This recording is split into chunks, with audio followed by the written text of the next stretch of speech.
Page 5758, date 18 July 1943. CC ঠাকুর প্রাতে আশ্রম প্রাঙ্গণে একখানি বেঞ্চিতে এসে বসেছেন। सीसी ठाकुर प्रातःकाल में आश्रम प्रांगण के एक बेंच पर आकर बैठे हैं।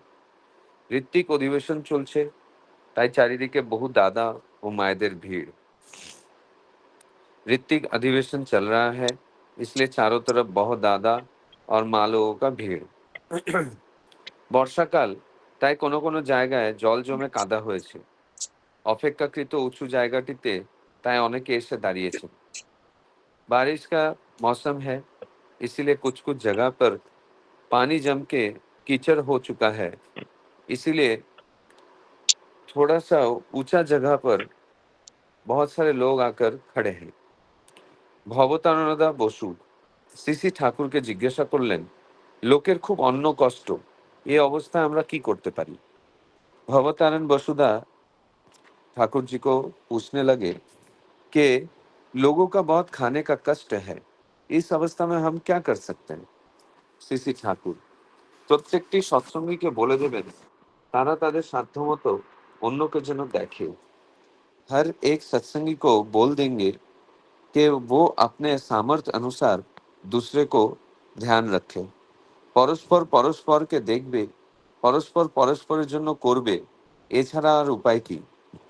एक दूसरे के लिए देखेंगे, ध्यान रखेंगे, एक दूसरे के लिए करेंगे, ये छोड़कर और उपाय क्या है? আর মানুষ যেন হতাশ না হয়, মনোবল না হারায়, और मनुष्य हताश ना हो जाए या फिर मन की शक्ति ना खो दे। অভাব, কষ্ট এসব তো আসেই, আবার মানুষই তা पार হয় চেষ্টার ভিতর দিয়ে। अभाव, कष्ट ये सब तो जीवन में आते ही रहता है, और मनुष्य ही उसे चेष्टा के द्वारा पार करता है। দীক্ষিত হোক বা অদীক্ষিত হোক, যাদের ঢের আছে তাদের প্রবুদ্ধ করতে হয়, যাতে তারা অন্যকে দিয়ে তাদের বাঁচাতে চেষ্টা করে। दीक्षित हो या अदीक्षित हो, जिनके पास बहुत कुछ है, उन्हें उद्बुद्ध करना चाहिए, ताकि वो दूसरों को देखकर उन्हें বাঁচাने की চেষ্টা করে। এই দুর্দিন যে আসবে তা আমার অনেক আগেই মনে হয়েছিল। ये दुर्दिन आने वाला है, ये मुझे बहुत पहले ही प्रतीत हो चुका था। প্রায় ১.৫ বছর ধরে আমি আপনাদের এর জন্য প্রস্তুত হতে বলছিলাম। करीबन 1.5 साल पहले ही से मैं आप लोग को इसके लिए प्रस्तुत होने कह रहा था, কিন্তু যতখানি तीव्रता নিয়ে ये কাজ করা লাগে তা আপনারা করেননি। लेकिन जितनी तीव्रता के साथ ये कार्य करना था, आप लोग नहीं किए हैं। তাহলে আজ এই অবস্থা হতো না, नहीं तो आज ये अवस्था नहीं होता। ধান চাল সংগ্রহের কথা, জমি কেনার কথা আমি কতদিন থেকে বলছি। धान चावल ये सब संग्रह का बात, जमीन खरीदने का बात मैं कितने दिन से बोल रहा हूँ। समय মতো করলে এত आज এত ভাবনা ছিল না। समय रहने पर अगर कर लेते तो आज इतनी चिंता की जरूरत नहीं होती। এবার কুষ্টিয়ায় শ্রী ঠাকুরের জন্মোৎসব হওয়ার কথা। इस बार कुष्ठिया में सीसी ठाकुर जी का जन्मोत्सव होने की बात है। বিরাজদা ভট্টাচার্য, যতীন্দ্র নাথ, সত্যদা দত্ত, বিষ্ণুদা বিশ্বাস প্রমুখ কথা তুললেন কিভাবে কি হবে। বিরাজ भट्टाचार्य दा, जतिननाथ दा, सत्य दत्त दा, विष्णु विश्वास दा, ये सारे प्रमुख व्यक्ति लोग बात निकाला कि কিভাবে क्या होगा। সিসি ঠাকুর, উৎসব মানে আমি তো বুঝি vigorous, উদ্দীপ্ত যাজন, যাতে মানুষ মঙ্গলের অধিকারী হয়, উন্নতির অধিকারী হয়। सीसी ठाकुर कहने लगे, उत्सव का मतलब मैं समझता हूँ उद्दीप्त याजन, जिससे मनुष्य मंगल का अधिकारी हो और उन्नति का अधिकारी होते हैं। তাই আপনারা মূল ব্যাপারের দিক লক্ষ্য রাখবেন, তাহলে আর কোনো অসুবিধা হবে না। इसीलिए आप लोग सभी मूल जो बात है उसके तरफ ध्यान रखिएगा, तो और कोई असुविधा नहीं होगा। সবাই যদি আনন্দের প্রেরণা না পায়, উন্নতির প্রেরণা না পায়, রিক্ততা থেকে সম্পদে দাঁড়াবার যোগ্যতা আরোহণ না করে, তাহলে উৎসবের উদ্দেশ্যে ব্যর্থ হয়ে গেল জানবেন। अगर सब आनंद से प्रेरणा नहीं पाते हैं, उन्नति की प्रेरणा नहीं पाते हैं, शून्य से संपत्ति पे खड़ा होने की योग्यता आरहन नहीं करते हैं, तो समझ लीजिएगा उत्सव का जो उद्देश्य है वो व्यर्थ हो चुका है। আর টাকা টাকা করলে কখনো টাকা আসে না। টাকা আসে মানুষের মন, প্রাণ ও উৎসাহকে उच्छल করে তুললে। और रुपए रुपए पैसे पैसे करने पर पैसे नहीं आता है। पैसे आता है मनुष्य का मन, प्राण और उत्साह को उच्छल करने पर। মন প্রাণ ও উৎসাহ যদি উচ্ছল হয়ে ওঠে, সেই উচ্ছলতায় শুভপ্রসূ কর্মের ভিতর দিয়ে আত্মপ্রকাশ করে মানুষকে সচ্ছল করে তোলে। मन प्राण और उत्साह अगर उच्छल हो उठता है, उसी उच्छल शुभ प्रशु कर्म के द्वारा आत्म प्रकाश करके मनुष्य को स्वच्छल कर उठता है। ওই উচ্ছল সম্বেগই আবার দেবার প্রবৃত্তিকে উস্কে দেয়। वही उच्छल संवेग देने की प्रवृत्ति को उकसा देता है। অমন্তর ভাবে অবদান आहरणे दाता ग्रहिता उभयेरই उपकार হয়। और इसी तरह अवदान और आहरण से दाता और ग्रहिता दोनों का ही उपकार होता है। নিজের অন্তর দৈনক্লিষ্ট থাকলে অন্যের ভিতর একটা প্রাণোচ্ছল ভাবের উদ্বোধন করা যায় না। अगर अपने अंदर ही एक दीनता है तो दूसरे के अंदर प्राणोच्छल भाव का उद्बोधन नहीं किया जा सकता। বিরাজদা, যে অভাবে পীড়িত সে দেবে কি করে? বিরাজদা कहने लगे, जो अभाव से पीड़ित है वो देगा कैसे? सीसी ठाकुर, আপনি পাওয়ার ধান্দায় অভিভূত থাকবেন কেন? सीसी ठाकुर जी ने जवाब दे रहे कि आप पाने की आशा में अभिभूत क्यों रहेंगे? আপনার ধান্দাই তো থাকবে মানুষকে উচ্ছল করে তোলা। आपका लक्ष्य ये रहेगा मनुष्य को उच्छल कर देना। আপনি যদি অভাববোধে পীড়িত না হন, আপনি যদি ভাবে ভরপুর থাকেন, আপনার নেশাই হবে মানুষকে ভরপুর করে তোলা। अगर आप अभाव बोध से पीड़ित नहीं होते हो और आपके अंदर भरपूर भाव है, तो आपका नशा ही मनुष्य को भरपूर करने का होगा। এই যে মানুষকে ভরণে পূরণে উচ্ছল করে তুলবার আগ্রহ, মানুষকে ভাবোদ্দীপ্ত করে তুলবার দক্ষতা, তাই অন্যের অভাববোধকে হটিয়ে দিয়ে তার ভিতর জাগিয়ে তুলবে কর্মময় ভাববোধনা। ये जो मनुष्य का भरण पूरण का जो एक उच्छल भरण पोषण करके उच्छल कर उठने का आग्रह रहता है, मनुष्य को भावोद्दीप्त करके उठाने का जो दक्षता रहता है, वही दूसरे के अभाव बोध को हटाकर उनके भीतर कर्मोमय भाव बोधना, ये जो भाव है, ये आप जगा उठा सकते हो। সেটাকে মানুষ একটা বাস্তব প্রাপ্তি বলে বোধ করবে। और इसी तरह मनुष्य इसे एक वास्तव प्राप्ति समझेगा। আপনার তো কোনো প্রত্যাশা নেই তার কাছ থেকে। আপনার প্রত্যাশা হলো তাকে প্রকৃত লাভবান করে তোলা। आपका तो कोई प्रत्याशा नहीं है उसके पास से। आपका एक ही प्रत्याशा है कि वो प्रकृत लाभवान हो उठे। সে যদি লাভবান হয় সেই আপনার মস্ত লাভ। अगर वो लाभवान होता है वही आपका सबसे बड़ा लाभ है। प्रीतिर সঙ্গে যদি কিছু দেয় সেটা আপনার উপরি পাওনা। और प्रीति के साथ अगर कुछ वो देता है आपको तो वो आपका ऊपरी पावना होता है। ভাবের ভাবী যে অনুরাগী যে অভাব তাকে কমই काबू करते पारे। जो भाव के भावी है, जो अनुरागी है, अभाव उसे कम ही काबू कर पाता है।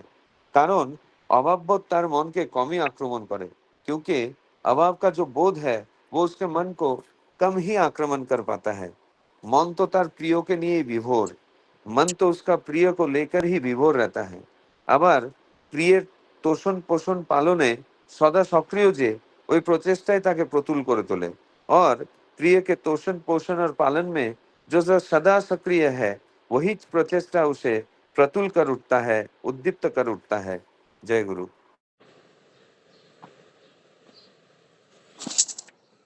जय गुरु। वंदे पुरुषोत्तम, वंदे पुरुषोत्तम, वंदे पुरुषोत्तम। अभी ऐसे लग रहा था जैसे वो कंटिन्यूशन पढ़ते चले जाए। सूरजदा हम लोग सुने, और सूरजदा का ये जो नित्य प्रयास है, दिल्ली कहीं पे रुकावट नहीं है, तो ऑटोमेटिक पूरा जैसे पढ़ते जा रहे हैं और एक भाषा में, हिंदी में इसको ट्रांसलेट होते जा रहा है मशीन की तरह।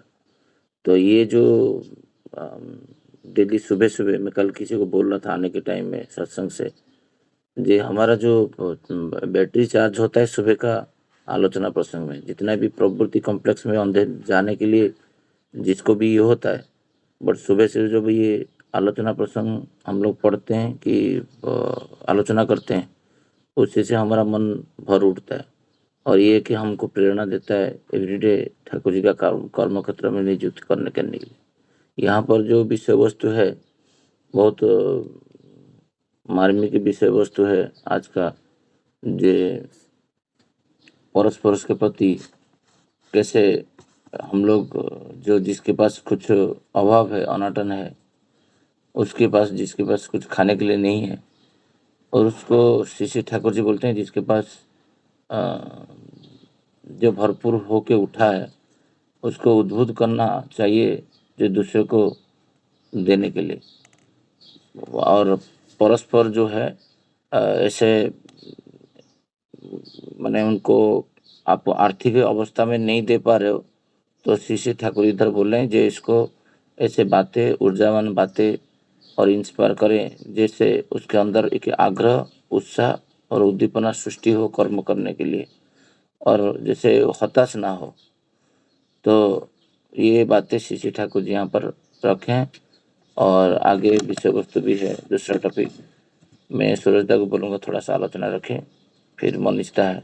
आज मैं देख रहा हूँ ओनली 14 लोग ज्वाइन किए, पता नहीं इतना कम लोग क्यों ज्वाइन किए। आज कोई फेस्टिवल है कि क्या है पता नहीं, बट आज बहुत कम अटेंडेंस है। सूरजदा थोड़ा आपका आलोचना रखिए। आज यहाँ पे टोटल 3 विषय वस्तु है। पहला विषय वस्तु है कि लोगों का अगर कष्ट है इस अवस्था में हमारा क्या करनी है, हमें क्या करना चाहिए। दूसरा विषय वस्तु है कि उत्सव का मतलब ठाकुर जी यहाँ पे क्या बोलना चाहते हैं। और तीसरा विषय वस्तु है कि जो ऑलरेडी अभाव से पीड़ित है वो कैसे कर पाएगा, दे पाएगा। तो पहला जो विषय वस्तु है उसके बारे में ठाकुर जी यहाँ पे बोल रहे हैं, एक दूसरे का साथ। एक दूसरे का साथ देने पर कितना भी अभाव कष्ट क्यों ना हो, हम उससे बाहर आ जाते हैं।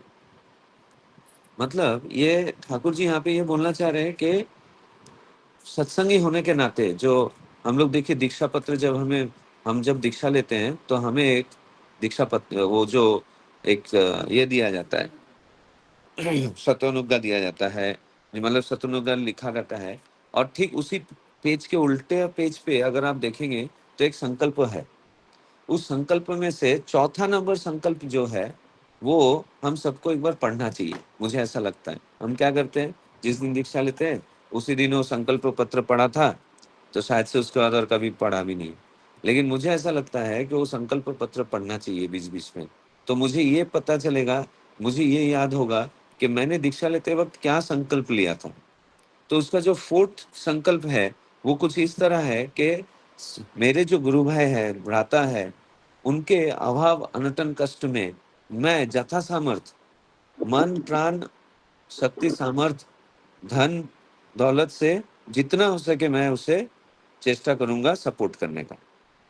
तो ये जो संकल्प है ये क्यों हम लोग करते हैं, उसका कारण क्या है।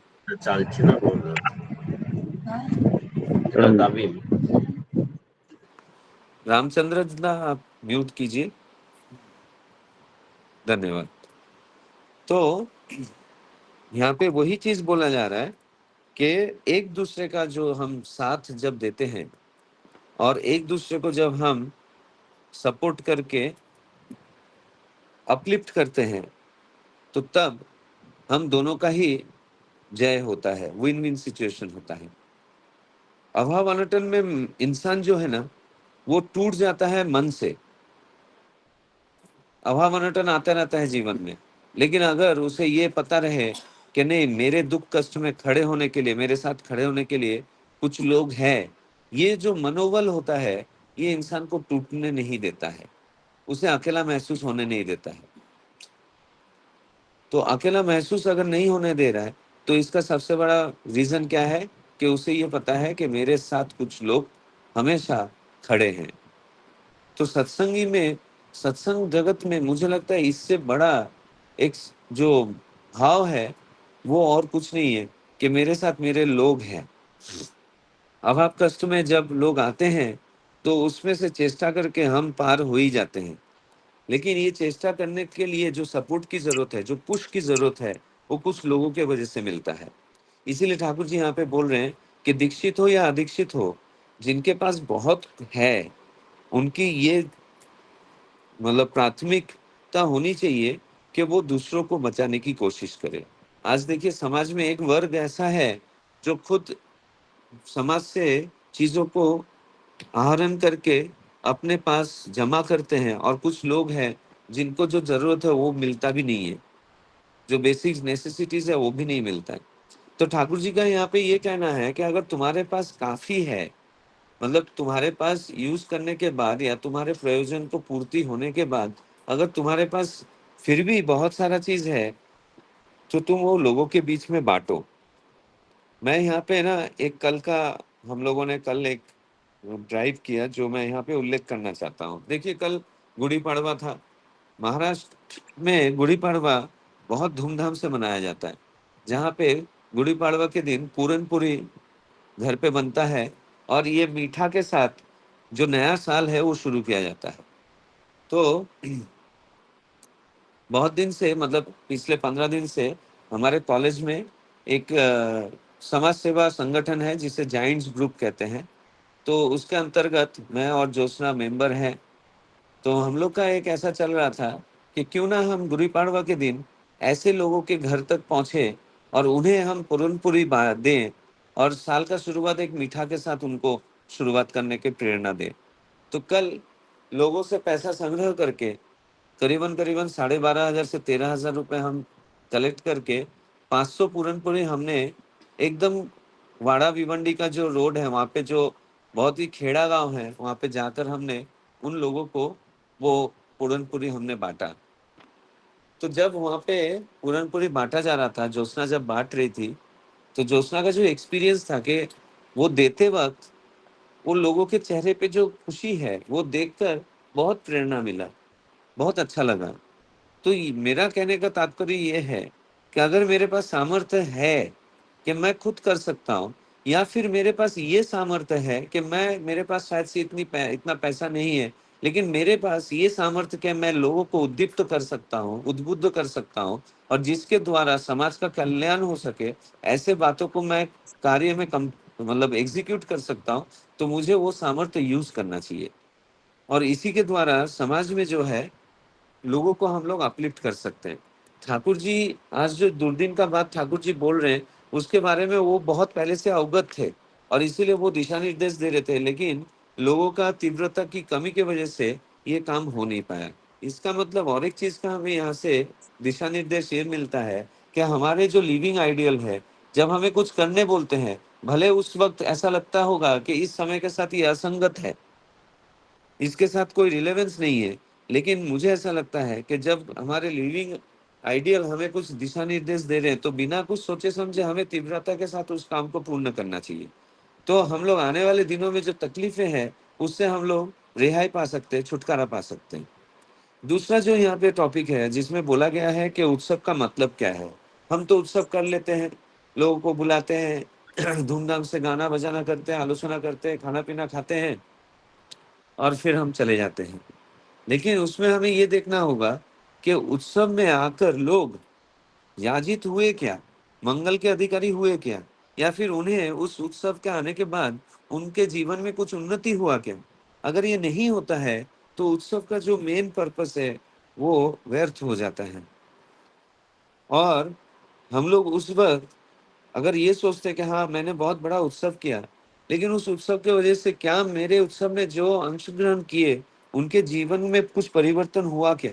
अगर परिवर्तन नहीं हो रहा है उत्सव अटेंड करने के पहले और बाद में, उसके जीवन अगर सेम है, तो मुझे समझना होगा कि मेरे उत्सव करने के इसमें कहीं ना कहीं कुछ तो खाती रह गया है। अगर उत्सव में आकर लोग अगर आनंद की प्रेरणा नहीं पाता है, उनके जीवन में अगर उन्नति की प्रेरणा नहीं मिलता है, रिक्तता, रिक्तता का मतलब होता है दुर्दिन, गरीबी, गरीबी से तो अगर वो संपत्ति पे अगर उसका जीवन अगर परिपूर्ण नहीं होता है, तो ऐसे उत्सव का कोई मतलब नहीं है, जो ठाकुर जी यहाँ पे क्लियर तरीके से बोल रहे हैं। और एक चीज के ठाकुर जी यहाँ पे जो चेतावनी टाइप बोल रहे हैं कि पैसा, अगर उत्सव करने के लिए पैसे की जरूरत है ऑब्वियसली, लेकिन अगर मैं किसी घर पे जा रहा हूँ किसी को आमंत्रित करने के लिए, लेकिन मेरा मेन अभिप्राय अगर पैसा है कि मुझे कैसे भी करके उससे पैसा लेना है, अर्घ कलेक्शन करके मुझे उत्सव करना है, तो शायद से ये जो मेरा अभिप्राय है, ये मेरे मन को संकुचित कर देगा, जिससे जिस घर में मैं जा रहा हूँ, जिस लोगों से मैं बात कर रहा हूँ, उसके मन में उत्साह की संचार नहीं होगी।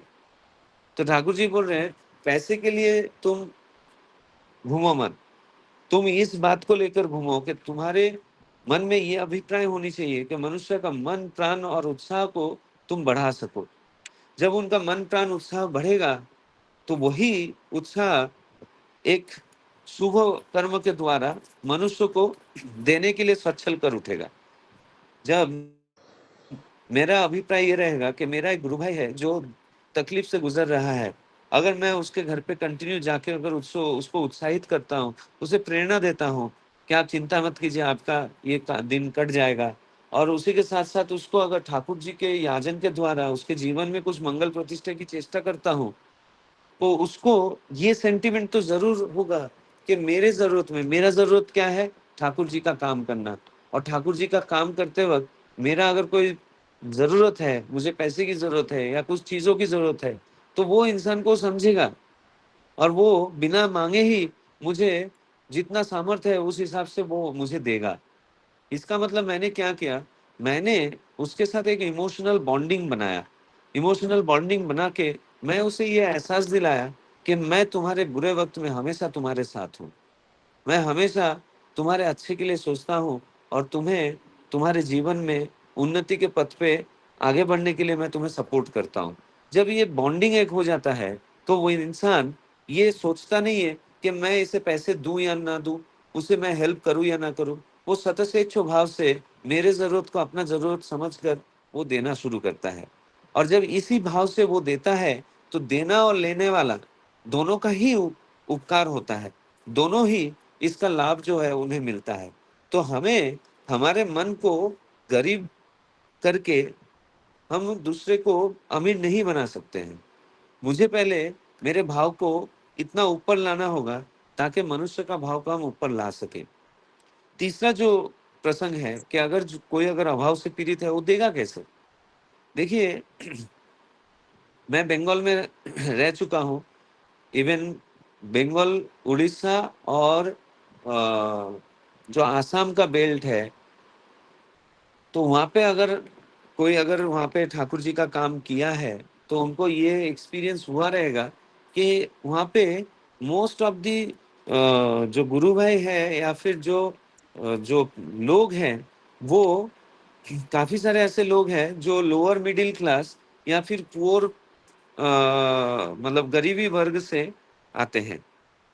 मैंने मेरी माँ को देखा है कि जब भी बालूरघाट का मंदिर का काम चल रहा था, मंदिर का वो कंस्ट्रक्शन का काम चल रहा था, तो अभी जो सत्येंद्र हमारे यहाँ पे है, सत्येंद्र वहाँ पे हुआ करते थे। तो सत्येंद्र, मिलंदा, इन लोग जो है माँ को बोलते थे कि माँ आप जितना हो सके थोड़ा सा हेल्प कीजिए अर्थ संग्रह करने में, तो हमें बहुत अच्छा होगा। ये बात मैं कह रहा हूँ 1994 1995। तो उस टाइम में माँ क्या करती थी, माँ निकल पड़ती थी और हर एक घर में जाती थी, भले वो दीक्षित हो या ना हो, जाके बोलती थी कि देखिए मेरा ठाकुर जी का मंदिर का कंस्ट्रक्शन का काम चल रहा है, आप अपनी तरफ से जो हो सके, मैं आपको जबरदस्ती नहीं करूंगी, जो हो सके आप मुझे दीजिए। तो कोई चावल दे देता था, कोई आलू दे देता था, कोई कुछ सब्जी दे देता था, ठीक है, कोई 1 रुपया देता था, कोई 2 रुपया देता था, कोई 10 रुपया देता था। माँ हर कोई से जो भी कुछ मिलता था वो बहुत मतलब संतोष के भाव से लेती थी, और इस तरह से वो बात करके आती थी कि देने वाला खुद को बहुत बड़ा समझता था। मतलब वो ये नहीं मतलब उसको मन में ये भावना नहीं आती थी, अरे मैं तो पैसा नहीं दे पाया, मैं आलू दे रहा हूँ, या फिर मैं थोड़ा सा चावल दे रहा हूँ, या फिर मैं थोड़ा सा पैसा दे रहा हूँ, 1 रुपया 2 रुपया क्या ये है। लेकिन उसे ये लगता था, अरे मैं ये देकर मैं धन्य बोध कर रहा हूँ कि मैं कुछ तो दे पाया। तो माँ क्या करती थी, जो ये आलू, चावल, सब्जी ये सब मिलता था, वो इकट्ठा करके वो मंदिर लेके जाती थी, और जो सब्जी है वो सब्जी काट कर माँ सब्जी बनाती थी आनंद बाजार में, और चावल जो है वो ब्राह्मण को दे देती थी कि आप ये आनंद बाजार में आज चावल बनाइए।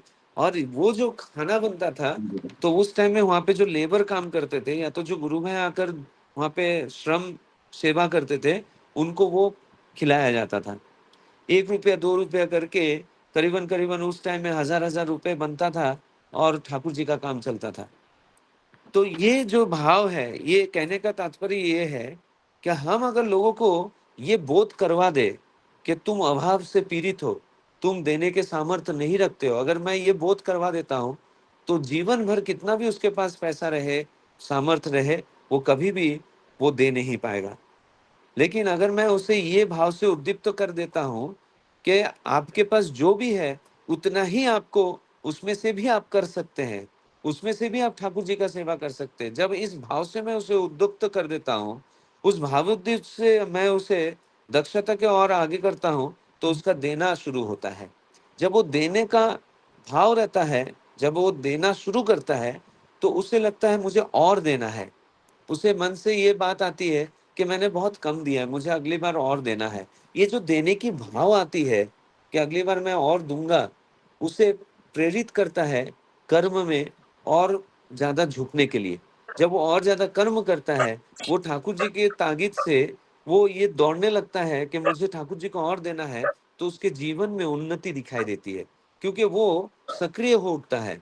उसका जो अनुराग है वो सक्रिय हो उठता है, एक्टिवली वो एंगेज्ड हो जाता है। जब वो एक्टिवली एंगेज्ड होता है, तो उसके जीवन में लाभ दिखाई देता है, क्योंकि वो कुछ ना कुछ करके वो ठाकुर जी का जो अभिप्राय है वो पूर्ण करने की कोशिश करता है। जब वो ठाकुर जी का अभिप्राय पूर्ण करने की कोशिश करता है, तो उसके जीवन का अभिप्राय भी ऑटोमेटिकली पूर्ण हो जाता है।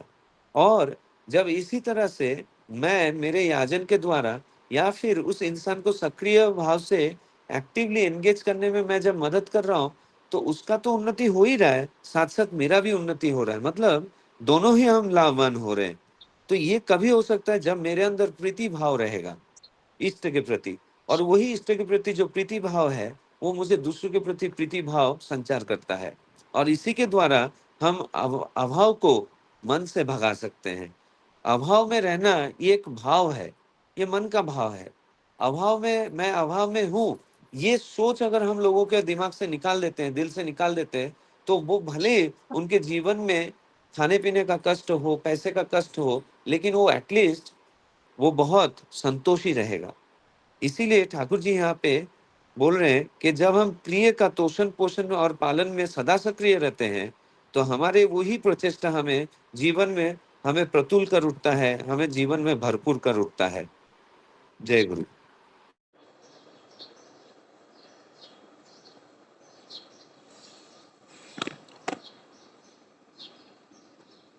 बहुत सुंदर आलोचना किए सूरजदा।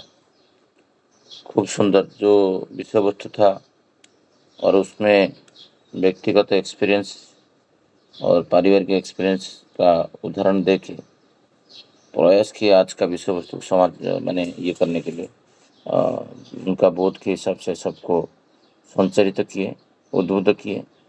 जैसे श्री ठाकुर जी ये जो बातें हैं, ये बातें कल ही मैं इस कोलम्बोली सत्संग के बाद कुछ गुरु भाई को बता रहा था। ये यहाँ पर हम लोग आए कि सत्संग में जो लोग आए हैं, उनका मन बल जो है, उनका मन में जो इतना सारा समस्या है, दुख दुर्दशा है, वो कर नहीं पा रहे कुछ कार्यक्रम कहीं पे, तो ये उभर करने के लिए ये सत्संग आता है, और वो वहाँ से कुछ मिलता नहीं है, तो फिर क्या फ़ायदा होता है, वो फिर आना बंद कर देता है। तो सत्संग में कभी भी हम लोग डिस्कशन करते हैं आफ्टर सत्संग जो 10-15 मिनट, उसमें भी बहुत सारे लोग के अंदर उद्दीपना सृष्टि कर देना चाहिए।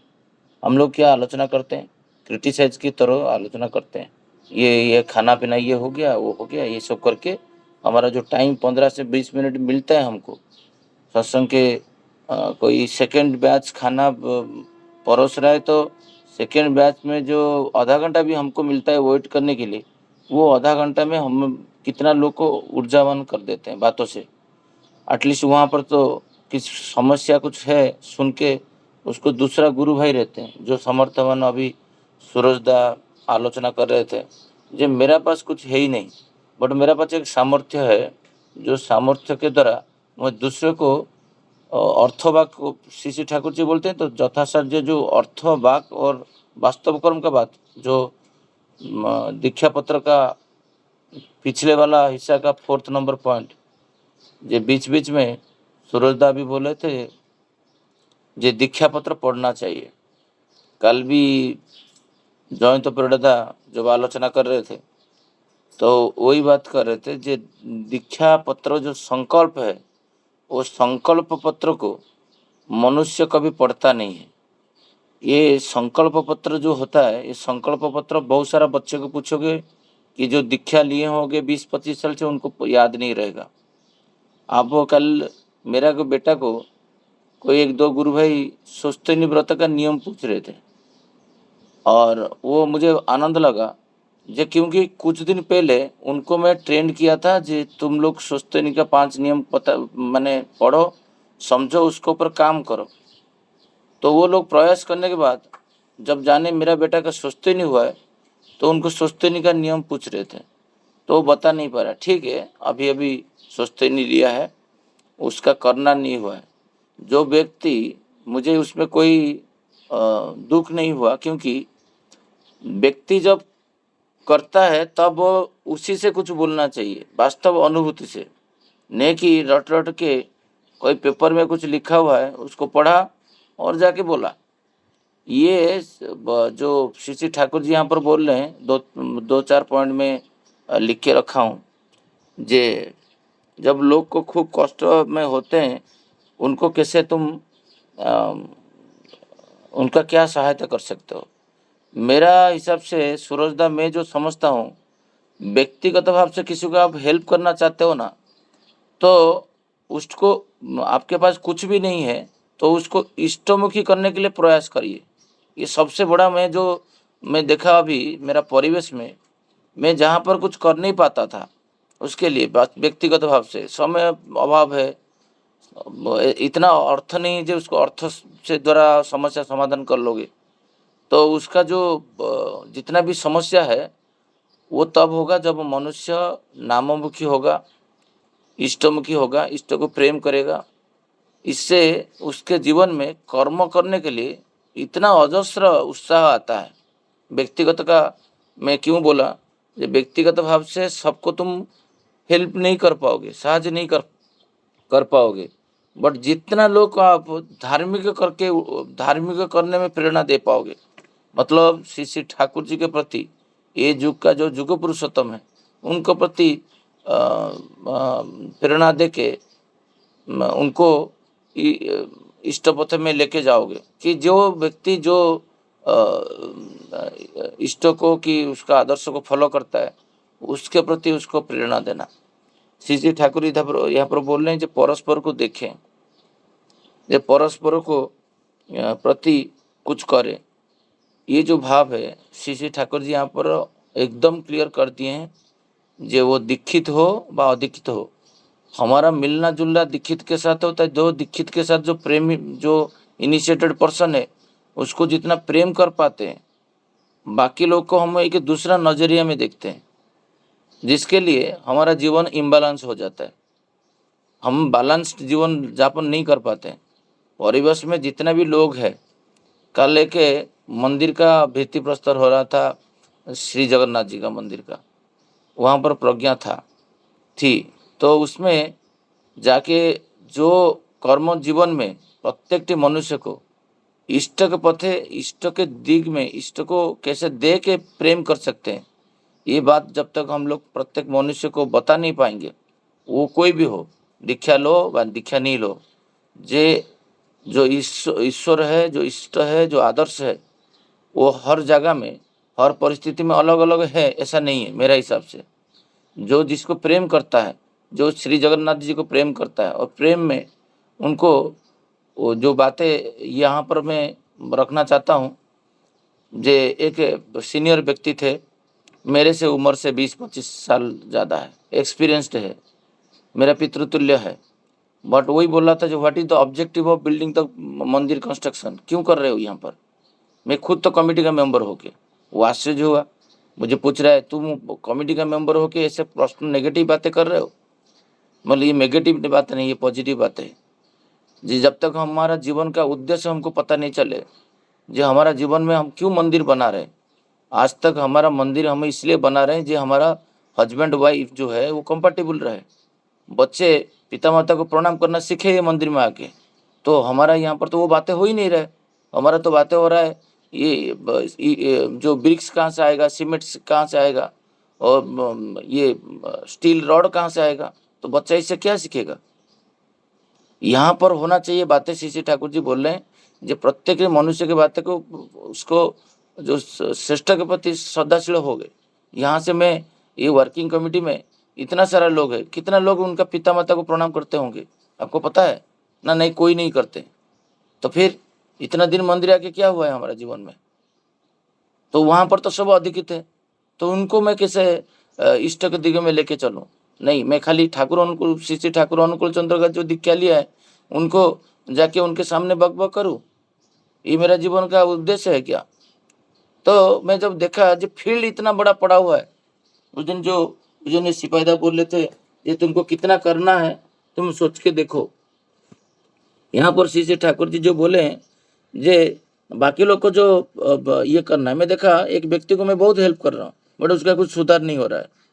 तो परसों मैं बोला तुम मेन कॉज है तुम सुबह मेडिटेशन नहीं कर रहे हो, तुम इष्ट को जो अर्घ्य दे रहे हो, भोग दे रहे हो सुबह उठ के, वो दिन 8 बजे देते हो। तो कॉज तो वहाँ पर जाके है, मैं उसके ऊपर काम नहीं किया। मैं जितना भी तुम उसको बोल दूँ जे तू वहाँ पर जाके 2 घर था, मैं प्रैक्टिकल एग्जांपल दे रहा हूँ, 2 घर था उसको वो रियल एस्टेट में काम में करता है तो उसको कर देता तो उसको 90,000 रुपया मिल जाता है कि 1 घंटा में। बट वो टाइमली जा नहीं पाया, कैसे जाएगा, वो तो टाइमली उठ नहीं पा रहा है। इष्ट के प्रति जब तक मनुष्य को जोड़ नहीं दिया जाए, आप जो उसको प्रति जितना भी कर लो, वो कुछ दिन के लिए जो बोलते हैं अन्नदान होता है, वही अन्नदान जो श्री ठाकुर जी का डेफिनेशन दिए हैं। शायद प्रीति विनायक की आदर्श विनायक कहीं से मैं कुछ दिन पहले पोस्ट किया था ये ग्रुप में, जो अन्नदान को बोलते हैं श्री ठाकुर जी बोलते हैं धर्मदान। धर्मदान होता है मनुष्य को धर्म का मूर्तिवंत प्रतीक जो है उसके साथ जोड़ देना है।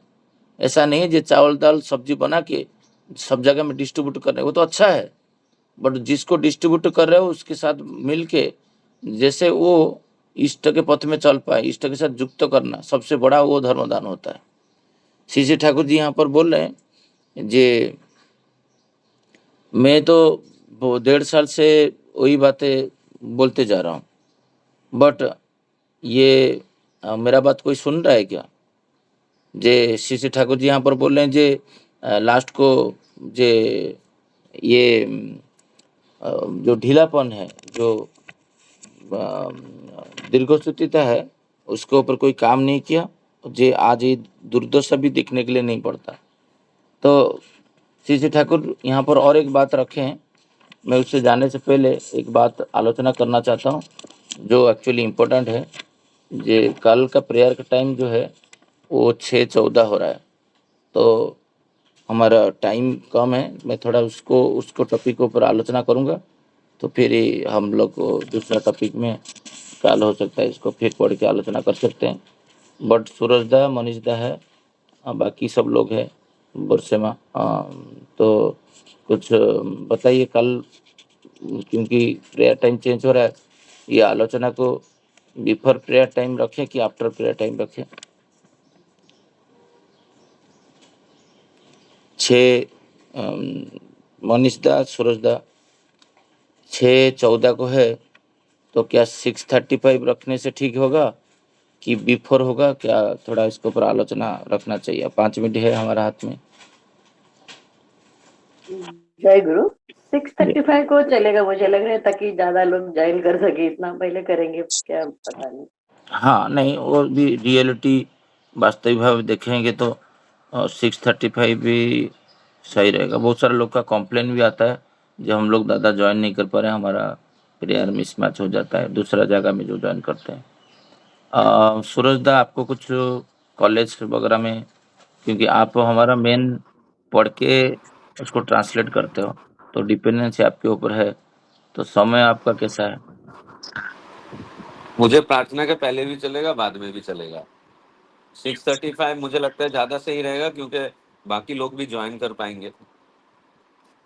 ठीक है, 6:35। ये अली समा है, आपका प्रेयर टाइम क्या है वहाँ पर?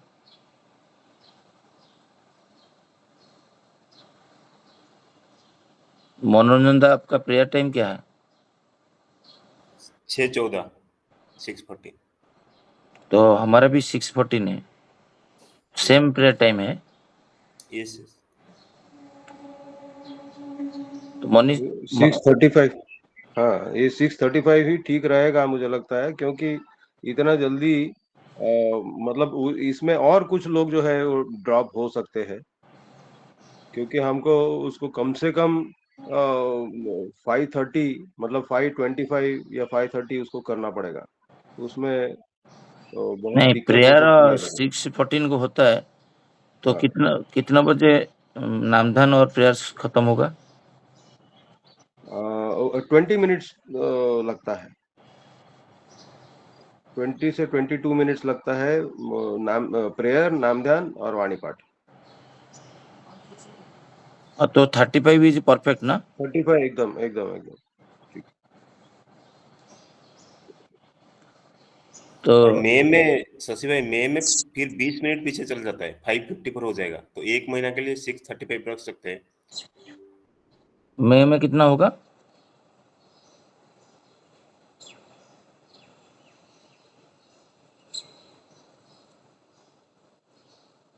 मई में क्या टाइम होगा? 5:57। हाँ, 5:57, 5:54 हो रहा है।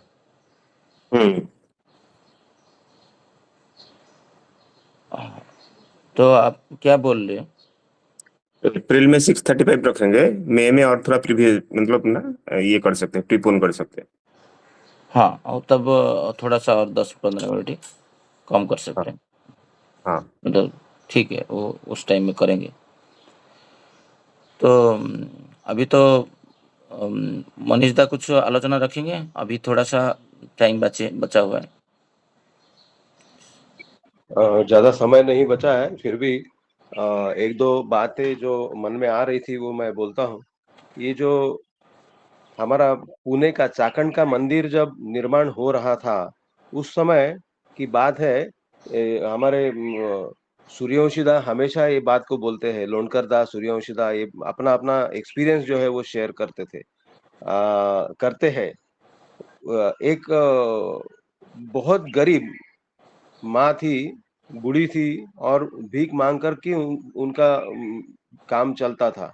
उनका और कोई सोर्स ऑफ इनकम नहीं था। बच्चे थे या नहीं थे वो सब मैं नहीं जानता हूँ, लेकिन वो भीख मांग करके ही वो अपना मतलब जो खाना पीना चलाती थी। तो उनको कैसे पता नहीं वो प्रेरणा मिला, वो मंदिर में आई और सूर्यवंशी से मिली, बातचीत की, और बोलती है कि मैं भीख मांगती हूँ, क्या मैं अपनी तरफ से, मेरी तरफ से मैं योगदान कर सकती हूँ मंदिर में? तो बोले हाँ हाँ जरूर। तो वो दिन भर भीख मांगती थी, जो कुछ जमा होता था वो मतलब थोड़ा शायद अपने लिए रखती थी, जितना जरूरत का होता था, बाकी सब कुछ जो है वो योगदान करती थी। तो ये जो देने का भाव है, उससे मुझे ऐसा लगता है कि इस जीवन में तो उसके नसीब में वो भीख मांगना आया है, लेकिन ये जो देने का भाव है, परमपिता के काम में योगदान करने का जो भाव है, वो भाव उसको परवर्ती जीवन में, क्योंकि ये तो निरंतर चलेगा। हमारा जन्म जन्मांतर का जो हम लोग जन्म ग्रहण करते हैं, फिर यहाँ पर व्यतीत करते हैं समय, उसके बाद चले जाते हैं, शरीर छोड़ते हैं, फिर दूसरा शरीर धारण करते हैं, ये निरंतर चलता है। तो ये जो संस्कार है, हम लोग क्या लेकर के आते हैं, क्या लेकर के जाते हैं। तो संसार है, ये जो कर्म है और संस्कार है, यही लेकर के आते हैं, और यही जो कर्म फल है और संस्कार है, यही हम लोग लेकर के जाते हैं यहाँ से। तो उसका मतलब अगले जो जर्नी है लाइफ की, उसमें वो चीज के हिसाब से जो कर्मफल है, मुझे लगता है वही हमें मतलब अगला जन्म जो है उसी के आधार पर होगा। तो ये बहुत बड़ी बात है, जो देने की इच्छा होती है, योगदान करने की इच्छा होती है परमपिता के काम में, यही ये बहुत बड़ा